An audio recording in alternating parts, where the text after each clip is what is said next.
네, 장윤선의 취재 편의점 오늘 일일 알바를 맡은 뉴스타파 시민보 기자입니다.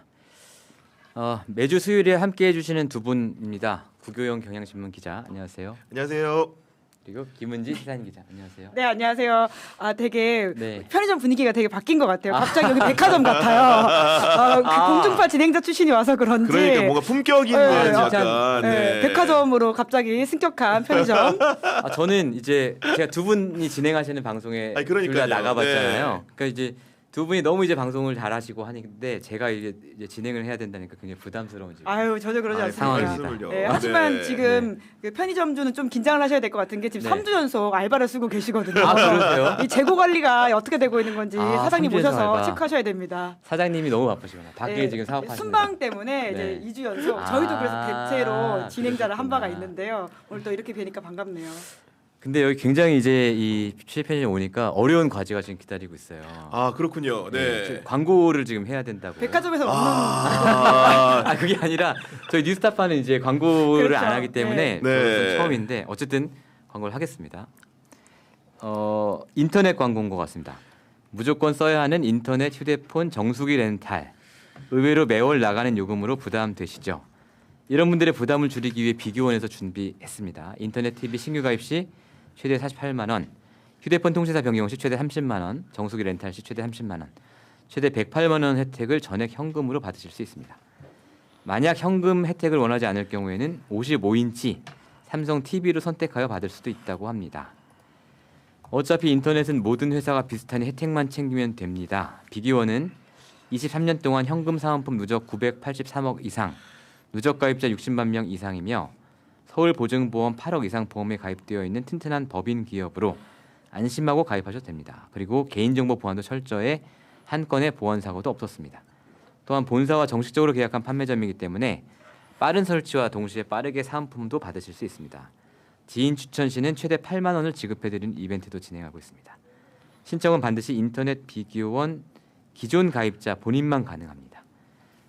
장윤선의 취재 편의점 보고 연락 주셨다고 하면 비밀 혜택도 있으니까 지금 1670-2571 전화 주시거나 네이버에 비기원 검색하시고 상담 신청하세요. 라고 돼 있습니다. 야. 뭔가 좀 느낌이 색다르네요. 왜냐면 저희 같은 경우에는 유튜브 네. 위주로 하고 네. 광고를 이렇게 많이 하다 보니까 네. 톤을 한껏 올려서 하는데 그렇습니까? 그렇게 뭔가 되는 이렇게 거구나. 아니 좋아요. 굉장히 예. 색다른 느낌이어가지고 더 예. 매력적인 것 같아요. 한편으로는. 댓글창에도 네. 이미 꿀 목소리 좋다 이렇게 그러니까요. 하고요. 광고가 네. 다큐가 되는 느낌이라서 진정성이 최고다. 죄송합니다. 이 제품이 정말로 더 좋아 진정성이 보인다. 느껴진다. 품격 있어 보인다. 네. 근데 저도 사실은 인터넷을 뭐 한 번 가입하면 몇 년 그냥 하나도 신경 안 쓰고 사는데 전화해봐야 되나? 그러게요. 아니 그러니까 그럼 회가 동합니다 지금. 네. 다음 광고 하겠습니다. 내가 선택한 오늘의 피부 디어 오늘 동키 크림. 여러분 혹시 알고 계셨나요? 매일 쓰는 크림 하나가 오늘의 피부를 만든다는 사실. 어느덧 30대 40대를 지나 시간의 흔적이 얼굴에 제 얘기네 이거.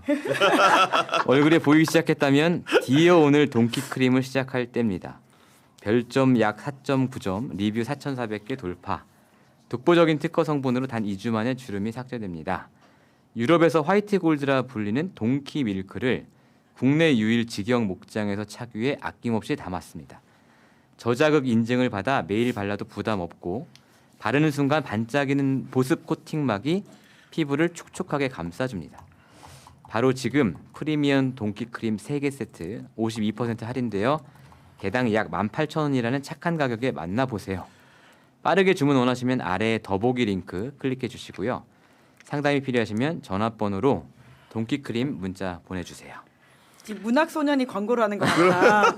피부가 좋아질 것 같은 목소리다. 이렇게 댓글이 달고 미치겠다. 있습니다. 바르고도 광채가 느껴지지 않는다면 100% 환불 보장이라고 합니다. 야, 저는 그 성시경 씨 예전에 했던 예. 음악도시라는 라디오 프로그램 생각나면서 맞아요. 잘 자요. 시사도시 시민보입니다. 이런 생각이 좀 정말. 들더라고 보니까 지금. 하여튼, 네. 두 분의 도움 덕분에 가장 어려운 고비를 넘긴 것 같습니다. 네. 고생하셨습니다. 네. 됐죠? 광고했습니다 저희. 인생의 새로운 경험이 끝이 없더라고요. 그러니까요. 유튜브 하다 두 분이 보니까. 저보다 훨씬 선배님이시니까. 아유. 네. 이제 저희가 본론으로 네. 들어가 보시죠. 지금 이재명 대통령의 신년 기자회견 시작했습니다. 저희가 영상 준비하고 됐나요? 일단 신년 기자회견 10시부터 90분 동안 이제 진행될 예정이고요.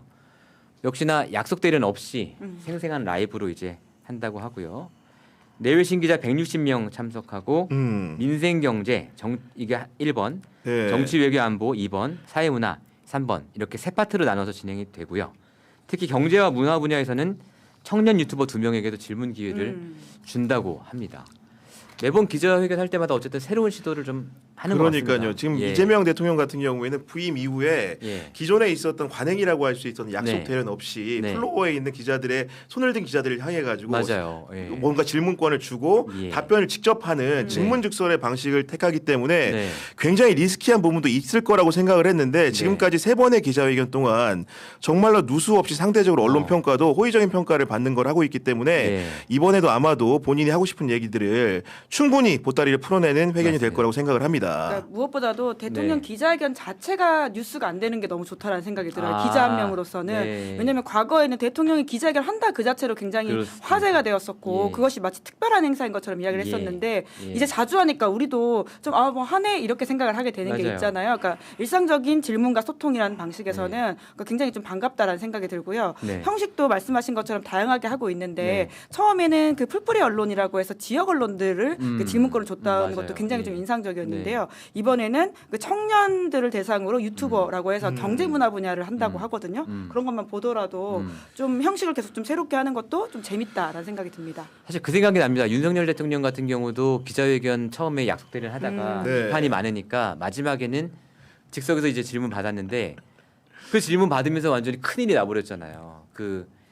늘 누구죠? 큰일이 있었던 것 같긴 합니다. 영태균 사건에 대해서 그렇죠. 스스로 막 예. 자백을 하고 막 이런 일이 진술을 벌어졌지 사실 한 않습니까? 거죠. 거짓말에 대해서. 자백 진술하고 예, 예. 거짓말하고 이랬던데 이재명 대통령 확실히 윤석열 대통령보다는 현안에 대한 이해가 훨씬 높기 때문에 네. 잘하고 계시죠. 지금 모두 발언이 지금 나오고 있는 건가요? 그러면은 소리로 자꾸 같이 질문도 들을 수도 끊어지고 네. 있을 것 같긴 한데. 질문 이거 해야 되는데 아마도 못해서 네, 나중에 지금 아쉽다 진행 그러는 중인 분들이 것으로 계신 것 보이거든요. 같아서 네.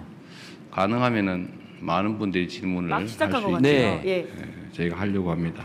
장인선 기자가 어디 근데 앉아 이게 또 계신지 한편으로 보면 궁금하긴 하네요. 제가 제가 어제 뭐 접하기로는 경찰서 그 잡혀가지고 비표를 취소 뽑았는데 당하는 건 네. 아니어서 65번을 뽑아가지고 저도 전보다는 이제 앞에서 드리고 싶은 암출해서 말씀을 좀 또 질문을 할 수 드려야 있는 160명 권한을 중에 65번이죠. 그렇습니다. 제 말이 상당히 좀 길어진 앞쪽으로 경우도 좀 생각이 있어서 됩니다. 네. 언론인 여러분께서는 약간의 불만이 있을 수도 있습니다. 그래서 타협책으로 오늘 90분 예정이 돼 있지만 여러분이 원하시면 시간은 충분히 가지고 역시 밤새 하긴 생각보다 더 길게 할 것 그러겠지만 같다라는 그러네요. 여러분 예측이 많더라고요. 기사 마감 시간에 불편하지 않은 범위 기사 내에서 마감 시간이면 오후 4시 충분히 질의응답 시간을 갖도록 그렇게까지는 하겠습니다. 않을 것 같고요. 네. 존경하고 사랑하는 국민 여러분, 예. 한번 들어보시죠. 세계 질서가 거대한 전환의 소용돌이를 겪고 있는 지금 전 세계가 대한민국을 바라보고 있습니다. 지난해 외교 무대에서 각국 정상들을 만나며 또 올해 중국과 일본을 연달아 방문하며 절실하게 실감하고 있습니다. 대한민국을 향한 국제사회의 관심과 기대는 우리가 무엇을 상상하든 그 이상입니다. 대한민국은 더 이상 열강에 둘러싸인 동방의 작은 나라도 앞선 나라의 정답을 뒤따라가는 후발주자도 아닙니다. 산업화와 민주화를 동시에 달성하며 원조받던 나라에서 원조하는 나라로 성장한 유일한 나라이자 불굴의 저력으로 민주주의의 빛나는 모범을 다시 세운 나라로서 발걸음 하나하나가 세계의 주목을 받는 나라가 되어가고 있습니다. 우리 대한민국은 유례없는 민주주의의 위기를 평화적으로 극복해냈고 민주주의 회복이 다시 경제 성장과 사회 발전을 견인하는 선순환의 길을 개척해 가고 있습니다. 한때 우리를 선도했던 많은 나라들이 과거의 성장을 이끈 성공의 공식에 안주하며 저성장의 함정에 다시 빠졌습니다. 저성장으로 기회가 줄어드니 경쟁은 전쟁이 되고 경쟁 탈락이 죽음인 사회가 또 극단주의를 낳아서 민주주의를 잠식합니다. 훼손된 민주주의가 다시 성장의 발목을 잡는 악순환이 반복됩니다. 이는 결코 다른 나라들만의 이야기가 아닙니다. 대한민국 역시 성공의 과거 공식에 매몰된다면 유사한 악순환의 굴레에 다시 빠져들 수 있습니다. 신년사를 통해 성장의 패러다임을 완전히 바꿔야 한다라고 말씀드린 이유가 바로 여기에 있습니다. 지방주도 성장, 기회와 과실을 고루 나누는 모두의 성장, 안전에 기반한 지속 가능한 성장, 문화가 이끄는 매력적인 성장, 그리고 평화가 뒷받침하는 안정적 성장. 제가 말씀드렸던 이 5가지 대전환의 길은 대한민국을 대도약의 새로운 미래로 이끌 지름길이자 전 세계에 보여줄 성장과 도약의 새로운 모범이 될 것입니다. 그렇기에 성장 전략의 대전환이란 단지 지방을 위해서 떡 하나 더 주겠다라거나 중소벤처기업을 조금 더 많이 지원하겠다라는 정도의 뜻이 아닙니다. 국정 운영의 순위를 하나부터 10까지 모두 재조정하고 정부가 지닌 자원과 역량을 완전히 재배치하여 대한민국의 성장 지도를 다시 그려내겠다는 야심찬 시도입니다. 그래서 몇 가지 말씀을 다시 드리겠습니다. 첫째, 지방 주도 성장으로의 대전환은 이미 시작되었습니다. 각각의 지역이 대한민국의 성장을 주도하기 위해서는 그에 걸맞는 규모를 갖춰야 합니다. 현재 추진 중인 대전 충남과 광주 전남의 광역 통합은 지방주도 성장의 상징적 출발점이자 반드시 성공시켜야 할 국가의 생존 전략입니다. 이 자리에서 분명히 약속드립니다. 정치적 유불리에 따라 광역 통합의 방향이 흔들리는 일은 결코 없을 것입니다. 서로 다른 의견이 있다면 치열한 토론으로 합리적 대안을 찾아내고 또 이를 위한 행정, 재정, 제도적 지원을 끝까지 책임질 것입니다. 광역 통합을 발판 삼아 수도권 1극 체제였던 대한민국의 국토는 지방 주도 성장을 이끌 5극 3특 체제로 새롭게 재편될 것입니다. 수도권에서 멀수록 더 두텁게 지원한다는 대원칙은 정부의 모든 정책을 통해 구현될 것입니다. 두 번째로, 기회와 과실을 고루 나누는 모두의 성장으로 한쪽만 급격히 성장하고 다른 쪽은 침체되는 K자형 성장을 극복해 나갈 것입니다. 이 막중한 과제를 해결할 주역은 끊임없는 혁신으로 새로운 성장 동력을 만들어낼 스타트업, 벤처기업들입니다. 이미 대한민국 기업들은 미국 CES에서 혁신상을 휩쓸 정도로 충분한 저력을 가지고 있습니다. 청년 기업인과 창업가들이 자유롭게 도전하고 마음껏 혁신의 길을 개척할 수 있도록 스타트업 벤처 열풍 시대를 만들어 함께 구체적인 정책들을 챙겨나가겠습니다. 김대중 정부가 만든 벤처 열풍이 IT 강국으로의 도약을 이끌었듯이 국민 주권 정부가 만들 창업 스타트업 열풍은 대한민국 경제의 체질을 바꿀 구조적 전환점이 될 것입니다. 창업 스타트업 열풍은 일자리 대책인 동시에 청년 대책이기도 합니다.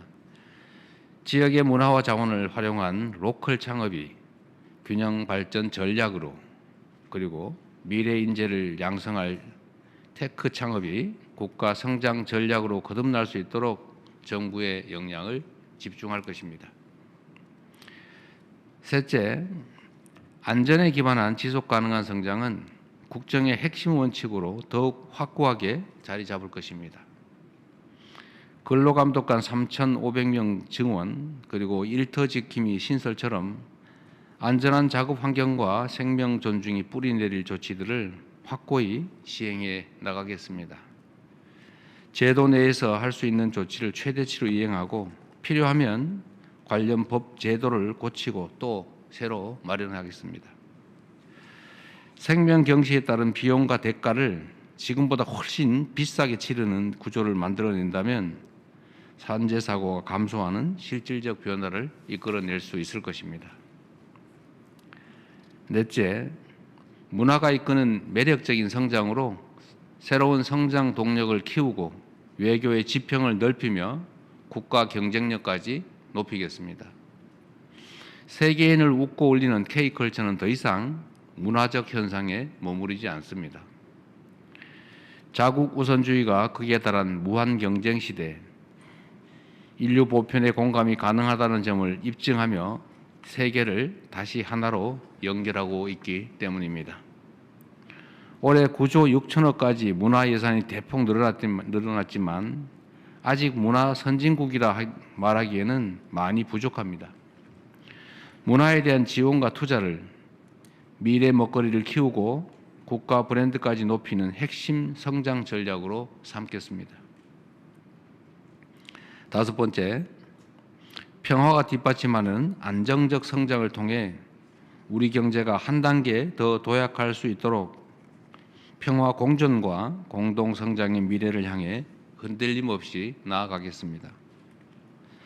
우선 페이스메이커로서 북미 대화가 가급적 조기에 성사될 수 있도록 외교적 노력을 다하고 남북 대화도 재개될 수 있는 여건을 차근차근 조금씩이나마 지속적으로 만들어 가겠습니다. 남북 간 우발 충돌을 방지하고 정치 군사적 신뢰를 구축하기 위해 9.19 군사 합의를 복원해 나가겠습니다. 아울러 평화가 남북 모두에게 이익이 되는 창의적 해법들을 지속적으로 모색하겠습니다. 이 날선 냉랭함이 한 번에 녹지는 않겠지만 북측의 호응을 이끌어내고 한반도의 긴장 완화를 이룰 실현 가능한 조치를 일관되게 지속적으로 추진해 가겠습니다. 굳건한 한미 동맹과 강력한 자주 국방, 국익 중심 실용 외교를 토대로 한반도 평화를 증진하고 핵 없는 한반도를 향해 의미 있는 발걸음을 계속 내딛겠습니다. 사랑하는 국민 여러분, 이제 국력을 키워야 합니다. 앞서 말씀드린 5가지 대전환을 성공적으로 이뤄낸다면 우리 대한민국은 세계의 미래를 선도할 강국으로 성큼 성장해 있을 것입니다. 굴곡진 대한민국 역사에서 국력의 원천은 언제나 국민이었습니다. 의견이 다르더라도 원칙과 방향이 정해지면 끝내 어떤 위기든 극복해냈던 우리 국민의 이 위대한 통합된 힘이야말로 대한민국의 오늘을 만들어낸 국력의 원천입니다. 국민주권정부 제1의 국정운영 원칙은 오직 국민의 삶입니다. 탈이념, 탈진영, 탈정쟁의 현실적 실용주의가 우리의 방향입니다. 국민의 삶을 저해하는 반칙과 특권, 불공정은 아무리 사소해 보이는 것들이라도 반드시 바로 잡을 것입니다. 같은 맥락에서 검찰개혁 역시 확실하게 추진하겠습니다. 국민의 권한을 위임받은 권력기관이 국민을 위해 작동하지 않는 한 불공정과 특권, 반칙을 사로잡는 일은 요원합니다. 단박에 완성되는 개혁이란 없습니다. 국민의 권리를 두텁게 보호하고 혼란과 부작용을 최소화하기 위해 필요하다면 법과 제도를 계속 보완해 나가겠습니다. 그러나 이 과정이 개혁의 본질을 흐리는 방향이 되지는 않을 것입니다. 저항과 부담을 이유로 멈추거나 흔들리는 일도 결코 없을 것입니다. 개혁의 취지는 끝까지 지키고 개혁이 국민의 더 나은 삶으로 이어질 수 있도록 국민의 뜻을 따라 가장 책임 있는 해법을 끝까지 만들어내겠습니다. 자랑스러운 국민 여러분, 이제 대한민국의 시간입니다. 우리 앞에 놓인 결정적 순간을 대한민국 대도약의 출발점으로 만들 수 있도록 지난해보다 더 무거운 책임감으로 주어진 사명을 충실하게 이행하겠습니다. 감사합니다.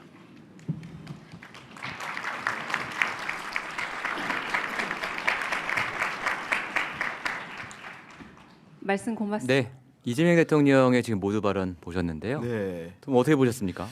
굉장히 이렇게 여러 가지 성장 배경들을 제시를 네. 하는 상황이었는데 네. 개인적으로 가장 인상 깊었던 부분은 그간의 민주정부에 있었던 대통령들이 썼던 레토릭에서 좀 벗어난 것 같다. 어떤 표현이 그랬냐면은 사랑하는 국민 여러분, 네. 이제 국력을 키워야 합니다. 그러니까 국력이라는 표현 자체가 사실은 과거에 박정희 시대부터 뭔가 보수 정권의 그런 향유물 같은 거였는데 국력이라는 키워드를 커내면서 5가지 성장 담론을 제시하면서 나라를 예. 키워야 된다, 예. 국부를 키워야 된다 네. 이런 설명을 한 것이 그간의 민주정부의 대통령들과는 아하. 다른 방점이 찍힌 모두 발언이 아닌가 싶고 예. 그러면서 어떤 설명을 했냐면은 국민주권정부 제1의 국정운영 원칙은 오직 국민의 삶이다 그러면서 탈이념, 네. 탈진영, 예. 탈정쟁의 현실적 실용주의가 우리의 방향입니다. 이렇게 아하. 말을 했거든요. 사실은 예. 실용주의라는 말도 네. 이명박 정부 때 워낙 많이 썼기 때문에 네. 그 이후에 있었던 여러 가지 민주정부의 집권 플랜에서 배제된 워딩 중에 하나인데 약간 오염된 네, 느낌이어서. 국력과 예. 실용주의를 가져와 가지고 이런 성장 담론을 제시했다는 것 자체가 음. 굉장히 그간의 과거와 다른 현격한 변화를 이재명 대통령이 담고 있다. 이런 생각이 좀 들었습니다. 민주 진보 진영의 대통령으로서는 상당히 파격적인 언어다 이런 말씀이시고요.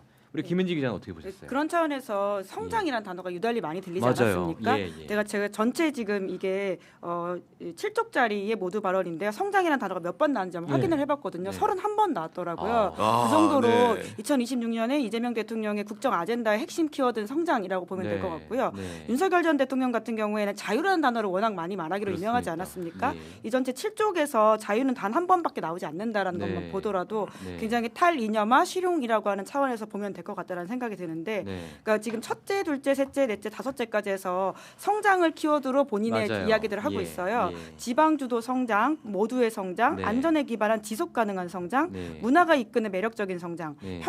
평화가 뒷받침하는 안정적 성장이라고 네. 하는 건데 사실은 하나하나가 뭐 노동 분야 그리고 지방 균형 분야 이런 맞아요. 것들인데 그걸 예. 다 성장이라는 단어로 맞아요. 끝맺음했다는 것도 예. 올해의 이재명의 키워드다라고 네. 보면 될 것 같습니다. 그리고 윤석열이 자주 썼던 자유라는 것은 이데올로기적인 의미에서의 네. 자유 민주주의 이런 자유였는데 그렇습니다. 예. 그 이재명 대통령이 연설문에서 구사한 자유라는 단어는 음. 청년 기업가와 창업가들이 자유롭게 도전할 때의 자유입니다. 네. 그렇기 때문에 그런 정치 맥락적인 자유가 아니고 네. 뭔가 성장 담론을 추동하기 아. 위한 도전적인 의미에서의 자유이기 때문에 예. 전혀 질적으로 다른 의미로 쓰였다는 설명도 아하. 드릴 수 있을 것 같습니다. 자유라는 단어 자체는 똑같지만 그렇습니다. 네. 담고 있는 의미는 전혀 다르다. 네.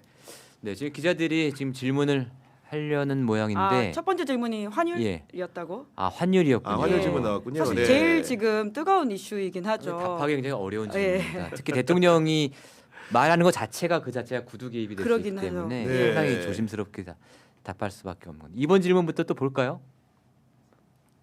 향후로 되돌리기는 어려운 상황으로 답을? 판단이 됩니다.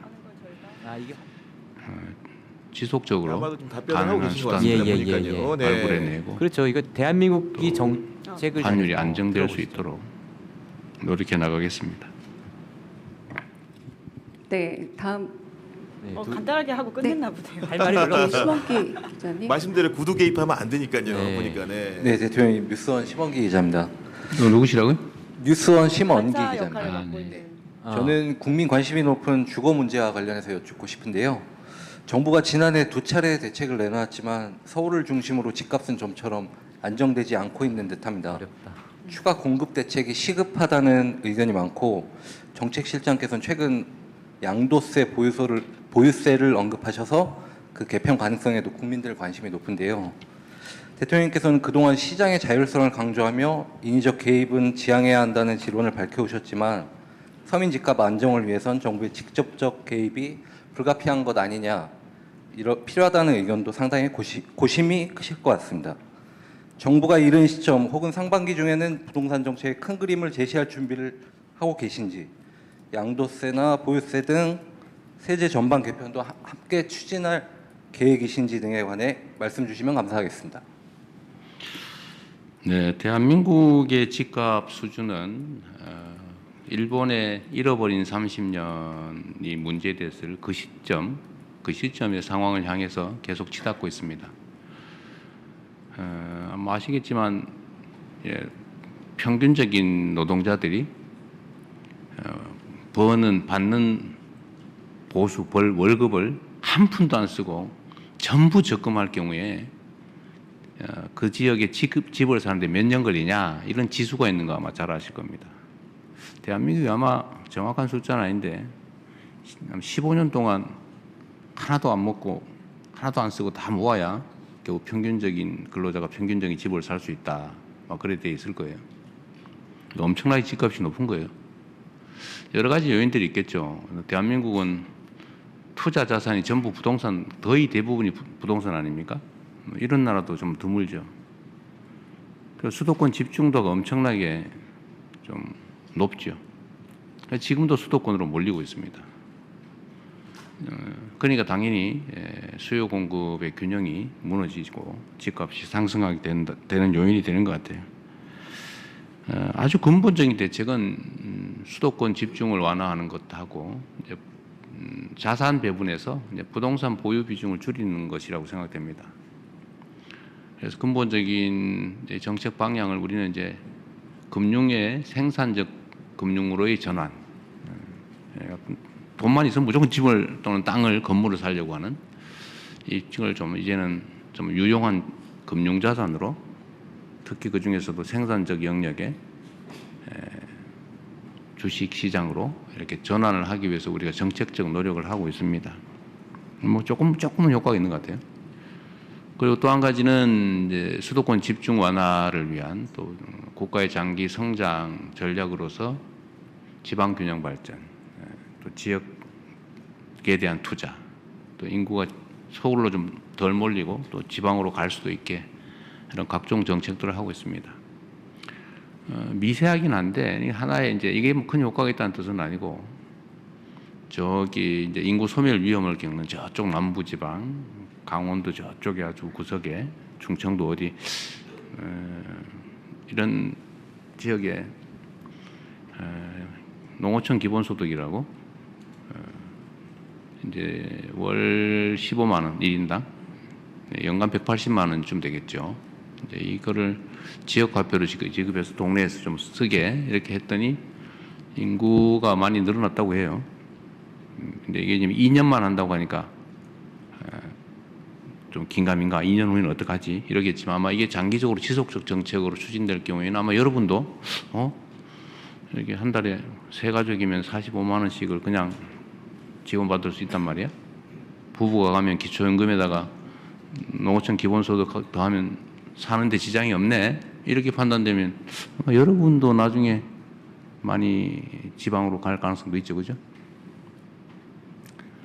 이제 이렇게 안정적인 제도를 만들면 좀 이걸 포함해서 이번에 이제 우리 강력 통합에 대해서 거리가 좀 먼 지역 이런 지역에 대해서는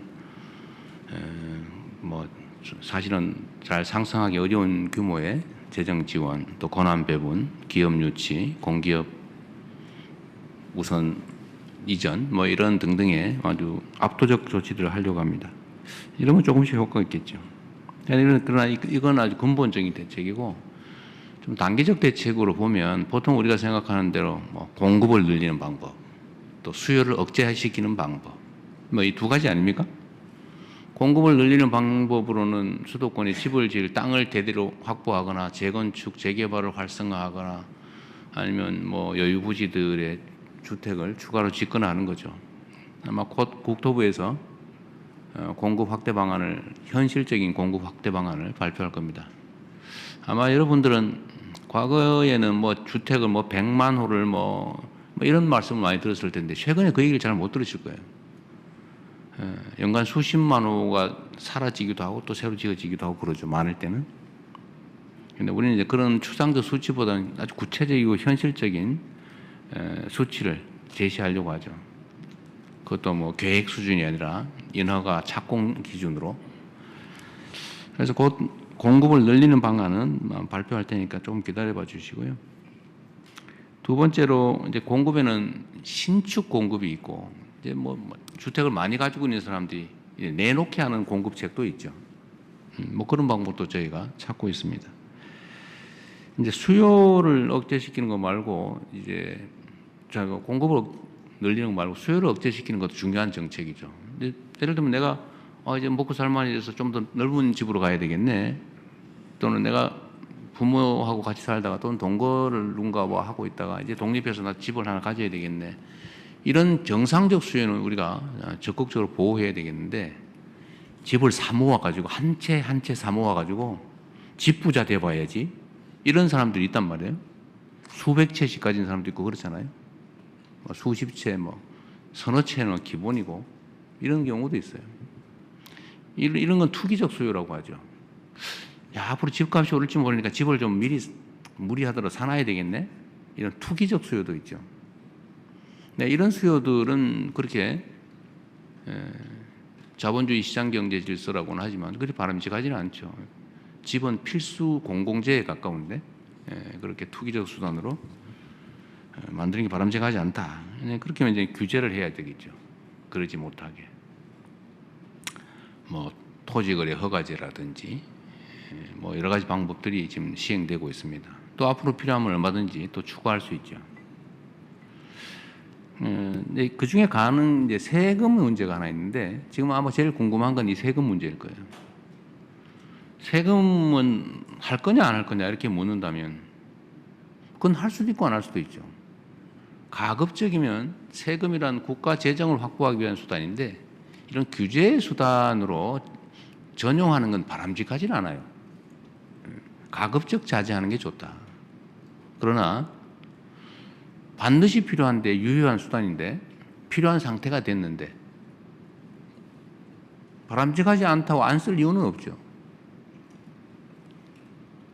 가능하면 그런 상황이 안 오기를 바라죠. 그러나 저는 그런 생각은 합니다. 저는 이게 적절히 조정될 거라고 봐요. 근데 만약에 우리가 예정하고 있는 선을 벗어나서 사회적인 문제가 될 정도 상황이다라고 하면 당연히 이 세제 수단도 동원해야죠. 그리고 뭐 여러 가지가 있죠. 가지고 있는 집을 가지고 내놓게 하는 방법. 자기가 살지도 않으면서 투기용으로 또는 투자용으로 가지고 오랫동안 가지고 있다고 왜 세금 깎아줍니까? 여러분 동의되세요? 주식 같으면은 그게 생산재 금융에 도움이 되니까 장기 보유에 대해서 혜택 주는 거는 그건 뭐 고려할 만한데 그리 바람직하지도 않은 투기용 부동산을 오래 가지고 있다고 세금을 깎아준다? 그거 좀 이상한 것 같아요. 예를 들면 뭐 그렇게 하겠다는 건 아닙니다. 그러나 뭐 내가 오래 살았다. 이건 보호해 줘야 되겠죠. 내가 한 집이 하나인데. 어떤 분들은 뭐 주거용 집을 5채 가지고 있다 이런 사람도 있는데 그러면 안 되고 주거는 하나만 하는 거죠. 하나만. 그런 거 보호해 줘야죠. 그리고 정부 정책에 따라서 수도권에 집을 가지고 있지만 주말용으로 뭐 저기 시골에 집을 한 채 더 가지고 있겠다. 뭐 그것도 실제로 사는 거니까 그런 거 보호해 줘야 되겠죠. 세제는 참 예민해서 말씀드리기가 참 어려운데 그렇다고 말씀 안 드릴 수도 없고 제가 선거 때 아마 이런 말씀을 드려서 거기에 기대하는 분도 계신 것 같아요. 세금으로 집값 잡는 거는 뭐 웬만하면 안 하겠다. 제가 그 최대한 뒤로 미루려고 하죠. 정책 수단은 그 본래 목표가 있어요. 세금은 아까 말씀드렸지만 국가 재정을 확보하기 위해서 국민들이 부담을 지우는 것인데 그걸 다른 정책 목표에 전용을 하면 부작용이 발생합니다. 가급적 안 하는 게 바람직하다. 마지막 수단으로 하는 게 제일 좋지 않겠냐. 그리고 시중에 이런 얘기도 많이 있던데요. 그 보유세 자꾸 얘기하니까 그 보유세 하면 부담되고 정치적으로도 옳지 않고 우리 국민들한테 부당한 부담을 줄 수도 있으니까 50억 넘는 데만 하자. 50억 보유세 뭐 이런 얘기도 여러분 들어보셨을 거예요. 제가 한다는 얘기는 아닙니다. 그런 소문이 있더라 라는 뜻입니다. 지금으로서는 뭐 세제를 통해서 부동산 정책을 하는 것은 깊이 고려하고 있지는 않습니다. 네. 네, 다음으로는 유튜브. 네. 그게 지금 뜻밖에도 첫 번째 질문, 두 번째 질문이 전부 경제 현안에 네. 관한 질문이었어요. 그러니까요. 정치 현안이 네. 아니고. 먼저 이제 부동산 예. 얘기 길게 하셨는데 우리 김은지 기자가 좀 요약도 하고 좀 평가 좀 해주세요. 그러니까 사실 핵심 질문이라고 하는 게 김용범 정책실장이 최근에 한겨레와의 인터뷰에서 소위 말한 똘똘한 한 채에다가 세금을 매기겠다라는 취지의 네. 이야기를 한 게 굉장히 그렇습니다. 뜨거운 이슈였거든요. 예. 그러니까 한 채에 대해서 보유세와 그리고는 양도세를 어떻게 할 것인가에 대한 문제인데 사실 이재명 대통령으로서는 굉장히 곤란한 질문이었기 때문에 맞아요. 예. 삥삥삥삥 돌려서 가장 네. 마지막에 그 이야기를 한 것으로 네. 보이고요. 공급이 필요하고 다주택자에 대한 세금이 필요하다라는 뭐라고 정석 같은 이야기 마지막에는 네. 50억 보유세라는 말이 있는데 네. 제가 하자는 건 아닙니다라는 식으로 네. 굉장히 좀 치고 빠졌다는 차원에서는 맞아요. 뭔가 곤란한 이야기를 적절하게 이런 정도 카드가 검토될 수도 있지만 네. 아직은 아니다라는 식의 이야기를 한 것 같습니다. 맞아요. 지금 칼이라는 게 꺼내서 휘두르면 그 다음부터는 의미가 없거든요. 그러니까요. 네. 살짝 보여주는 정도 그런 느낌이에요. 그 정도의 느낌으로 말씀했고 네. 그다음에 이제 그 환율 정책도 네네네. 워낙에 경제 분야와 직결되기 때문에 맞습니다. 거기에 대한 질문이 뒤따랐는데 네. 기자 같은 경우에는 계속 이렇게 저하 그 고환율 체제가 네. 유지되다 보니까 정부의 특별한 대책이 있는지를 물었는데 이재명 대통령의 답변을 요하면은 특별한 대책이라는 게 존재하기 어렵다는 답변이었고 맞습니다. 그 근거를 어떻게 예. 설명했냐면은 경제학적인 논리로 설명을 했습니다. 네. 기본적으로 엔화와 원화는 연동이 돼 있다. 쉽게 네. 얘기해서 기본적으로 이제 경제 중심 구조라든 것들이 일본과 한국이 비슷하고 음. 달러에 의존하는 형태가 비슷하기 때문에 네. 엔화가 약세를 띠면 필연적으로 한화도 약세를 띠는 흐름인데 기본적으로 엔저의 흐름 속에서 지금 원화 환율이라는 원달러 환율이라는 것이 기본적으로 치솟는 부분은 어쩔 네. 수가 없는 국면이다. 네. 이렇게 얘기를 하면서도 그 관계 당국의 예측을 소개하긴 했습니다. 결국 네. 우리 경제라는 것이 환율이 어떻게 안정이 될 것인가 시점을 중요시하기 때문에 대통령 같은 경우에는 한두 달 정도 지나면 1,400원 전으로 떨어질 것이라는 어허. 예측을 하고 있다. 네. 이런 식의 답변을 준 것이고 네. 다만 이게 우리가 정책적으로 우리 한국의 고유의 정책만 가지고는 컨트롤할 수는 없기 때문에 다른 정책 수단이 있는지 강구를 해보겠다는 식으로 약간 답변을 하고 지나간 것으로 보입니다. 네. 사실 뭐 환율 문제 같은 경우는 뭐 개별 정부의 정책이 100% 약발을 발휘한다고 보기는 어려우니까 뭐그 정도면 선방한 대답인 것 같아요. 사실 예상 질문에 예. 충분히 있었을 질문이기 맞아요. 때문에 예. 이제 준비하지 않았을까라는 생각이 들긴 합니다. 그렇습니다. 예. 우리 장윤성 기자 지금 어떻게 하고 있는지 좀 궁금한데. 그러게요. 손을 아마 계속 드신 예. 경제 분야부터 시작을 했으면 아마 네. 정치 분야 질문을 하지 않을까라는 생각이 그렇죠. 들긴 하고요. 예. 지금은 또 청년 유튜버 어피티가 음. 청년 정책 관련된 질문을 하고 있다고 합니다. 음. 그러니까 쉬었음 놀았음 이런 청년들이 굉장히 많은데 이들과 관련되어 있는 정책적 방안이 뭐냐라는 질문을 하고 있다고 하더라고요. 그것도 참 어려운 질문입니다. 사실 답이 없는 얘기거든요. 이게. 예. 근데 그래도 오늘 뭐니 해도 이제 경제 분야에 대한 질문과 예. 답변도 중요하겠지만은 예. 검찰 개혁에 대해서 네. 이재명 대통령이 어떤 입장을 내놓을 것인가를 두고 네. 상당히 많은 초미의 관심 모여 있는 그렇습니다. 상황이거든요. 그렇기 그렇습니다. 때문에 예. 사실은 여러 개별 현안에 대해서 오늘 모두 예. 발언에서 얘기를 하지 않았지만 네. 유일무이하게 네. 검찰 개혁에 대해서는 언급을 했습니다. 그 그랬죠. 내용이 어떠냐면은 첫 번째로는 검찰 개혁은 확실하게 추진하겠습니다. 네. 이런 단서 조항을 달고 네. 이렇게 네. 설명을 좀 한 것이고 네. 다만 이런 부연 설명을 또 했습니다. 단박에 완성되는 개혁이란 없습니다. 아하. 이렇게 또 설명을 한 것인데 그 얘기는 뭐냐면은 검찰 개혁은 이재명 정부 5년 동안 수건 사업으로 완성은 할 것이지만은 네. 일거에 이번 예를 들면 중수청안이라든가 네, 네. 공소청안을 통해 가지고 네. 완성되는 것은 아니다. 점진적으로 뭔가 목표에 도달하기 위한 종착역을 향하기 위한 정차역으로서 지나는 일들이다. 네. 이런 식의 설명을 한 상황이거든요. 결국 아하. 그 얘기는 지금 그 당정청 모두 다 이제 검찰 개혁을 두고 동상이몽을 하고 있는 네. 상황이기 때문에 네. 뭔가 정부의 방침을 네. 믿고 따라달라는 의미 오. 정도로 해석할 수가 있을 것 같습니다. 오. 네. 지금 우리 구교영 기자의 해석은 상당히 적극적인 해석인데요. 네. 그렇다면 현재 나와 있는 뭐 중수청, 공수청 법안을 정부 법안을 그대로 밀고 간다? 이렇게 예측하시는 거예요? 아니 그대로 완전히는 아니겠지만 네. 큰 틀에서 제안을 해줬으니까 토론을 하고 바꾸는 부분들 네. 예를 들면 정청래 대표 같은 경우에도 네. 중수청의 이런 그 인력 구조의 이원화 문제라든가 네. 공소청의 이제 보안 수사권 문제에 대해서는 뭔가 이제 법무부의 생각과는 다른 이견을 가진 것처럼 당이 얘기하고 있는 상황이기 그렇죠, 때문에 그렇죠. 예. 그것 자체를 두고 법무부라든가 청와대가 제시한 1차 안대로 가자는 네. 얘기는 아니겠지만 네. 그런 부분에서 있어도 큰 골격 자체는 우리가 제시한 안을 존중을 하되 예. 그 안에서 약간 소폭의 변화 같은 것들을 예. 좀 요구하는 상황이 아닌가라는 생각을 개인적으로 좀 해봤습니다. 어. 네. 우리 구교영 기자가 지금 구스트라다무스처럼 지금 구스트라다무스 네. 이러고 다음날 틀리죠. 한 시간 안에 바로 정답 나옵니다. 하나 던졌어. 지금 제가 볼 때 상당히 과감한 예측이에요. 예. 이 모두 발언을 가지고 이 정도 예측을 해낼 수 있다는 내공 참 대단한 것 같습니다. 한 시간 뒤 예. 바로 틀립니다. 네, 아마 취재가 좀 곁들여져 네. 있는 구교훈 기자 이야기가 아닐까라는 생각이 들긴 네, 하는데요. 네. 어제도 지도부와 만찬하는 자리에서 일정 부분 보안사 관련해 가지고는 이제 경찰의 견제책이 필요하다는 취지의 이야기를 대통령이 했다라고 알려져 네, 있거든요. 네. 그러니까 그런 대통령의 이야기가 어제 오늘이 아니기 때문에 네. 아마 질문이 넘어가나요? 저희 볼까요? 네. 네. 지금인가요? 예. 아마도 뭐 관련 질문인지 아닌지는 예. 지금 모르겠는데 아, 지금 또 이제 플로어에 질문권이 넘어간 것 같습니다. 그렇죠. 있긴 정답 한데, 검증의 시간이 오나요? 네, 최근에 관세 문제가 다시 아직 경제 문제 이제 아직은 머물러 있는 경제로? 거니까. 미국의 네. 반도체 100% 관세 부과 위협에 대한 이야기들이 나오고 경제, 있는데 예, 예. 이게 통상 인생 문제와 경제. 관련해서 이렇게 새로운 국면에 진입한 걸로 봐야 될지.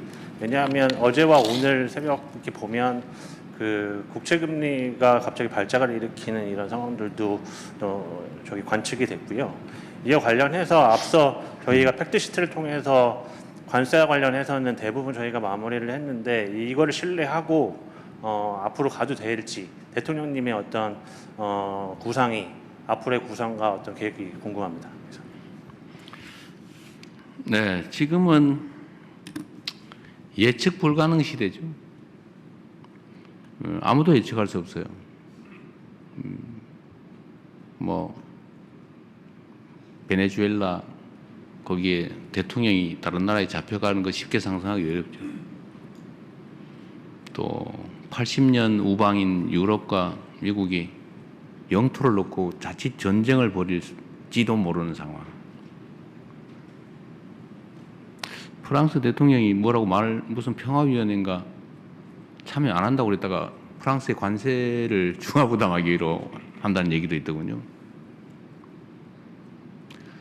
모든 게 예측 불능의 사회죠. 제가 전에 그 외신 기자분들하고 전심을 한번 먹은 일이 있는데 그때 제가 이런 얘기했다가 어디 이상한 언론에서 제가 무슨 인간을 폄하했다 뭐 이런 기사도 쓰고 그랬는데 제가 그때 이런 말씀을 한번 드린 기억이 있어요. 요약하면 성장률이 떨어지면 무력 충돌의 가능성이 높아진다. 개미도 그러더라. 개미도 봄에는 안 싸우다가 가을에 대해서 식구가 쭉 늘어나니까 경계가 겹치면서 그 지점에서 전쟁이 벌어져가지고 시커멓게 죽어 있더라. 이게 이제 사람도 제국주의나 제국주의 충돌 이런 것도 결국 성장을 해서 계속 기회가 많아지고 나눌 게 많으면 평화롭게 지내다가 성장률이 떨어지고 더 이상 또 뭔가를 늘리기 어려운 상황이 되면 이제 서서히 충돌하고 대립이 격화되고 그러다 결국 물리적, 군사적 충돌로 대규모 충돌로 가는 게 인류 역사죠. 그래서 점점 그런 위험성이 커진다는 걱정이 사실은 내심으로 드는데 뭐 그렇게 안 되도록 노력해야 되겠죠. 전체적으로는 전 세계의 성장률이 떨어지는 그래서 경제적 갈등이 격화되면서 이게 정치적 갈등으로 그리고 나아가서는 군사적 충돌로까지 서서히 가는 것 같아서 참 걱정입니다. 그래서 제가 자주국방 얘기도 많이 하고 이제 전략적 자율성 얘기도 자주 드리는 거예요. 우리 대한민국이 세계 5위 군사 강국이기도 하고 그래서 방위산업을 제가 계속 육성해야 된다. 그리고 그러려면 그게 뭐 윤리적 도덕적 얘기를 하기 이전에 방위산업 수출도 저희가 이제 주력을 하는 측면이 있어요. 이건 이제 국방력 강화에 도움이 되기 때문에 그렇습니다.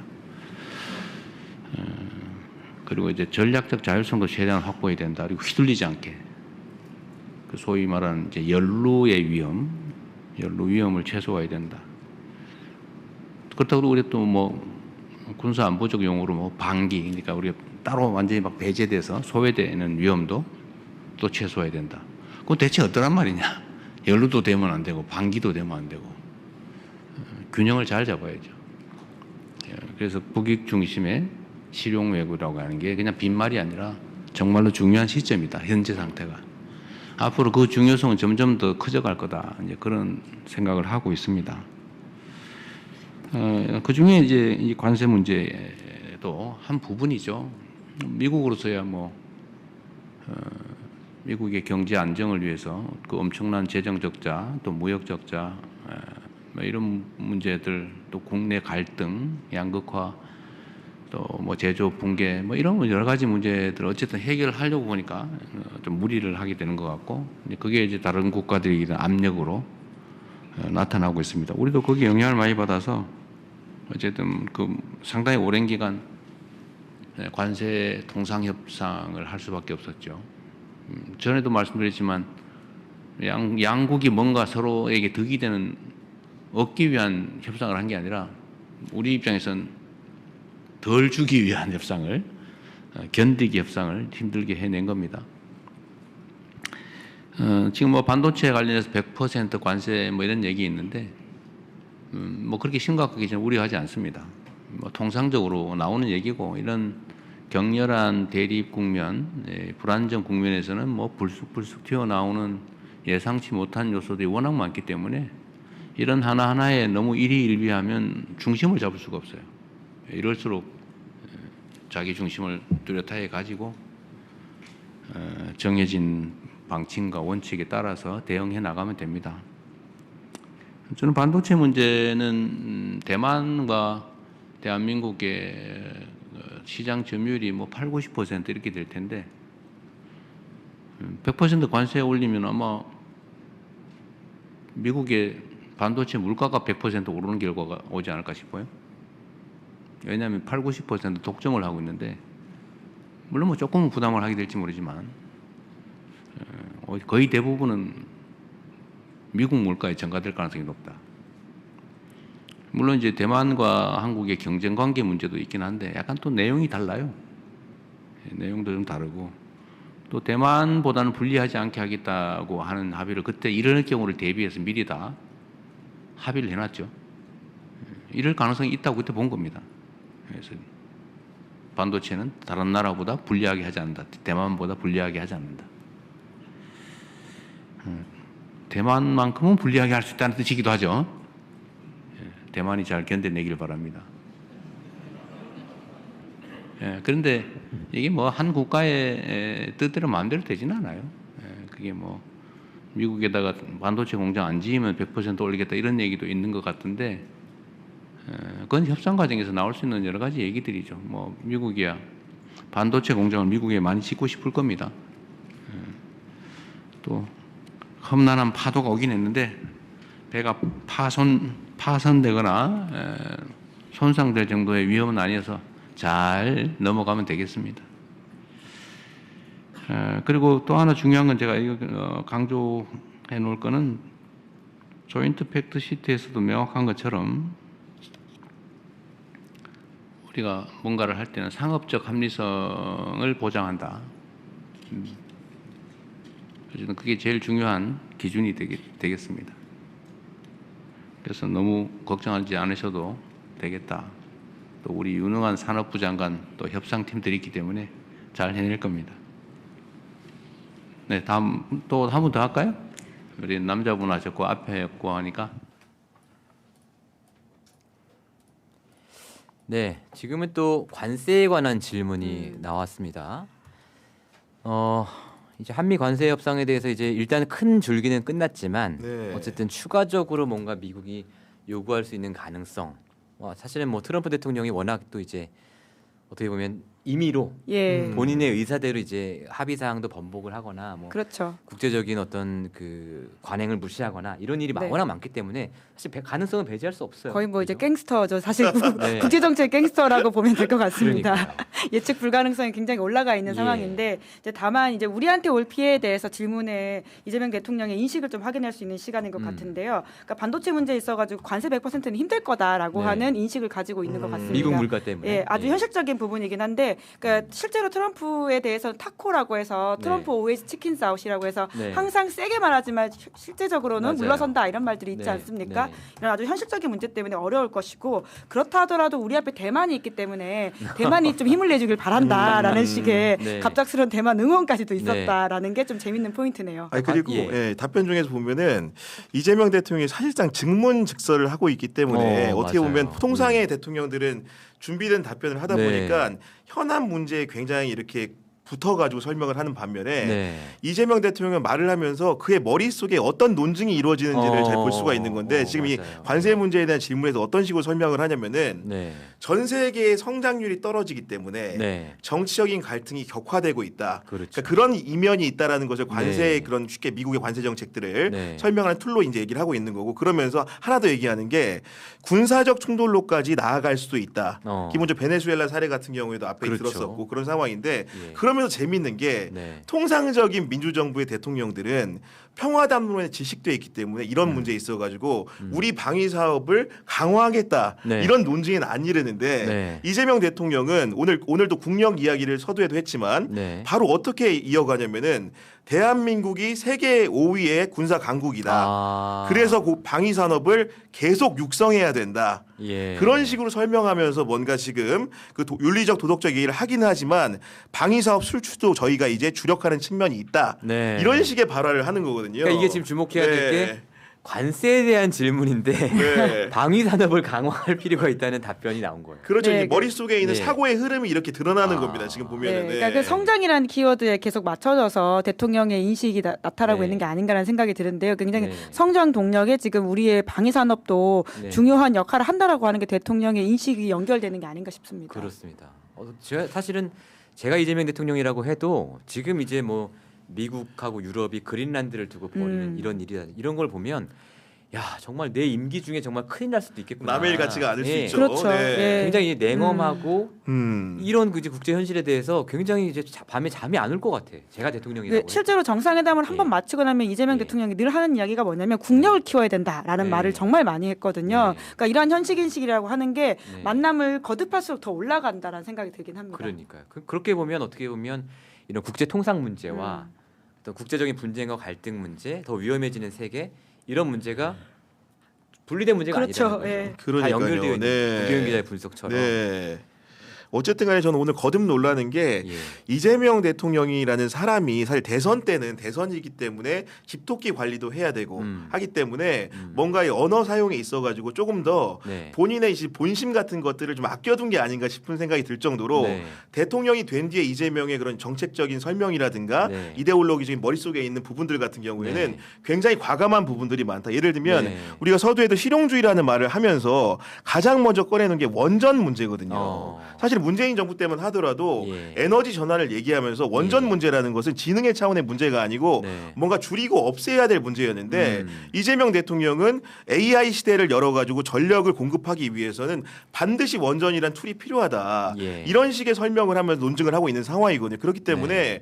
어떻게 보면은 고전적인 지지층, 민주당을 고전적으로 지지했던 분들 같은 경우에는 실망할 평화의 수도 있죠. 담론이라든가 네. 에너지의 담론 같은 것들이 예. 이재명 대통령의 생각과 다를 수도 있다고 느낄 수도 있지만 어쨌든 간에 그 부분이라는 것이 한국 사회의 성장, 전 세계적인 저성장 침체 속에서 한국이 도약하기 위해서는 성장 담론을 얘기하기 위해서는 필요한 부분이다. 이런 식의 설득을 하고 있는 게 아닌가 싶습니다. 그러니까 예. 저는 이재명 대통령에 대해서 이제 과거의 자기 생각들을 지금 펼쳐놨다기보다는 네. 이재명이라는 캐릭터에 대한 이해로 좀 생각을 해보자면 그때도 진심이었고 지금도 진심일 어. 거다라는 생각이 드는데요. 이제 그게 보통 통상 말하는 실용이고 누군가는 뭐라고 할까 정치 철학이 없다라고 비판할 수도 있는 지점일 것 네. 같은데 이재명이라는 정치인의 가장 큰 특징은 좀 과거에 기속되지 않는다라는 점이 있는 것 같고요. 뭐 그것에 대한 예. 평가는 각자에 따라서 다를 수 있을 것 같은데 네. 그렇기 때문에 이거를 그때는 이런 생각이었는데 감추고 있었기보다는 그때도 그 말이 맞았고 지금도 이 말이 맞는 그러니까요. 게 네. 아닌가라는 생각이 들기도 합니다. 그렇죠. 예. 기본소득이라든지 뭐 이런 얘기는 안 나온 지 지금 되게 오래됐잖아요. 하여튼 굉장히 재밌네요. 저도 이제 오랜만에 네. 이제 기자회견을 각 잡고 보는데 굉장히 재밌고 지금 이제 중국 기자가 질문을 하고 있네요. 아 그렇군요. 외신한테도 기회를 주니까 예. CCTV 기자라고 예, 하네요. 아마 한중 관계에 대한 질문을 한 것 같아요.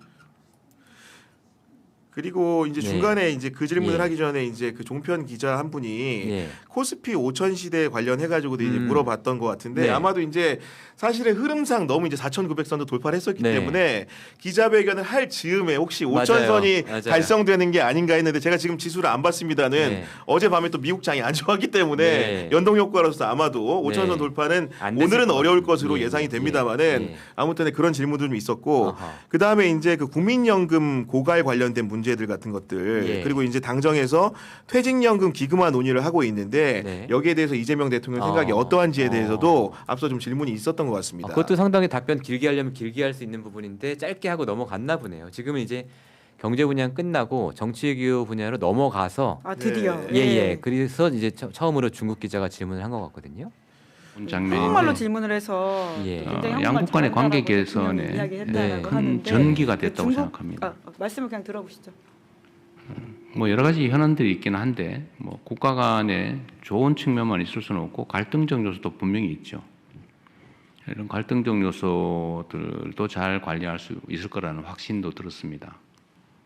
그리고 양국 간의 관계의 새로운 설정을 통해서 중국에게도 한국에게도 모두 도움이 되는 협력 방안도 얼마든지 만들 수 있겠다는 생각이 들었습니다.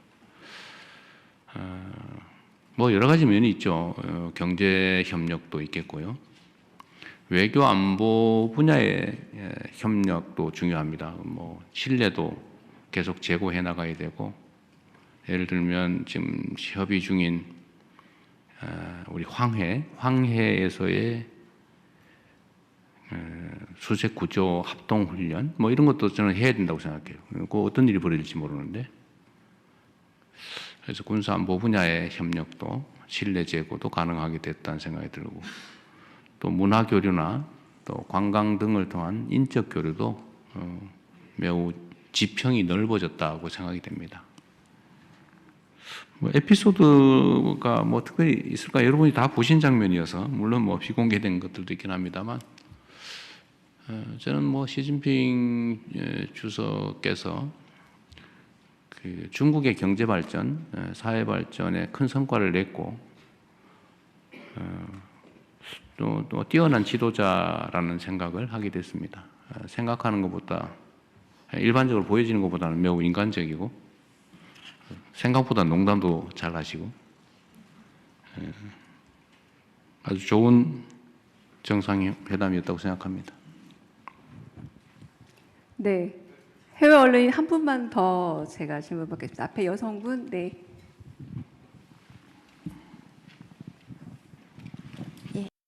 주셔서 감사합니다. 네, 지금도 계속 되고 있습니다. 정치 외교 분야에서 이제 이번에 로이터 통신 기자한테 마이크가 넘어갔는데요. 네. 근데 어쨌든 저희가 이거를 뭐 끝까지 보여드리고 싶지만 지금 저희 그 라이브를 계속할 수는 없고요. 물론 이제 이 방송 끝나도 이재명 대통령의 기자회견은 계속 그렇습니다. 실시간으로 네. 보내드리니까 계속 봐주시고요. 그리고 오후에 지금 기자회견장에 나가 있는 기자들이죠. 우리 장윤선 사장님, 그렇습니다. 네. 그리고 이상우 기자, 그리고 박형광 기자가 공동 진행하는 이재명 대통령 신년 기자회견 해설 방송 라이브를 오후에 이제 보내드릴 거니까 이것도 아직 많이 기대해 주시면 좋겠습니다. 뭐 아직 정확한 시간은 뭐 알려드릴 수가 없습니다. 당연히 기자회견이 그렇죠. 언제 네. 끝날지 네, 몰라서 기자회견은 지금 생각보다 많이 길어지고 있는 것 같아서요. 예. 어쨌든 오후에 이거 그러니까 저희 방송 끝나도 계속 그 기자회견 보시다가 또 잠시 기다렸다가 그렇죠. 예. 새 기자 돌아오시면 또 기자회견 뒷얘기 들어보시고 하는 그렇죠. 현장에 있던 네. 사람들의 뒷이야기가 또 제일 재밌거든요. 그러니까요. 네. 예. 계속해서 취재 편의점과 함께 해주시길 바라고요. 오늘 저희는 여기서 인사를 나눌까요? 오랜만에 네. 즐거웠습니다. 알겠습니다. 예, 네, 덕분에 너무 감사합니다. 감사했습니다. 네. 고맙습니다. 감사합니다. 감사합니다.